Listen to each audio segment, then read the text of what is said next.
But joining us right now is John Keim, covers the Commanders for ESPN.com. He's been on the beat forever, but I don't think he's been on the beat during an 11-win season. Hey, John. No. Hey, guys, I have not. This is the first one. Amazing.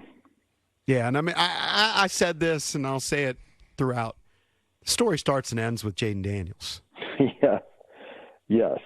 And there's a lot of positives that have happened here this past year. Like a lot of, with from the energy in the building, the atmosphere, et cetera. And this, this team has a really tight bond, and that's all true. But 5 powers that engine. And when you have a guy, but you know what? The players know that. They all know that. They know that he's special. And so it's every guy you talk to after the game is just like their eyes just get wide talking about him because of what he does and what he means to them. I think what they like the most is the guy who never says that is Jayden Daniels himself. So he just goes out and does his job. But, yeah, he's the guy that makes it different here. And, John, look, success is not always a straight line up. We know that. No. People can regress. Mm-hmm. People can take steps back. But, like, with the talent that's around him now, it should only get better and better year after year with Adam Peters at the helm, picking the players. We know he's going to pick better players than Ron. I mean, we just know that. We know that that's a fact. That's not even a guess. That's a fact. So, like, Jayden to do this with basically Terry McLaurin and, let's be honest, a lot of cast-offs around him, especially on offense. Like, when you start adding better pieces, better players, better receivers, like, it's only going to make things easier for Jayden over the next few years, which for Commanders fans, I mean, that's just a great thought to have.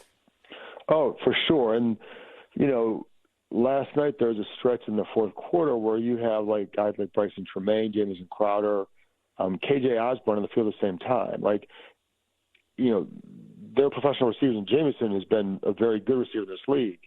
But at this point, like at the beginning of the season, you would not think that those would be the 3 out there in a potential playoff clinching scenario, right? Because it's just one wasn't here, one was on the press squad, one was, was a guy who's had a nice career, but like that's not the 3 that are going to scare defenses per se, right?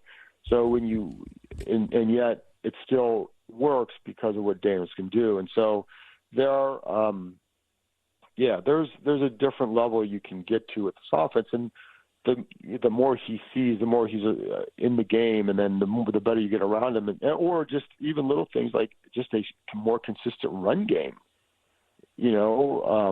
Look what something like that could do for him. You look at what Lamar Jackson was really, really good before, and then you get Derrick Henry with him, and now he's really, really, really good.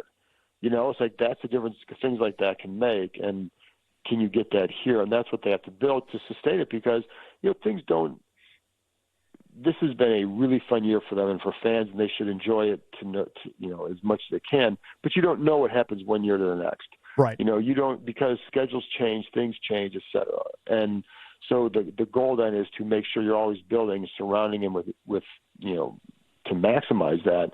And I think Dan Quinn's been around long enough, and Adam Peters has been around long enough to understand, I think, where things are at, what they need to add to keep it going forward.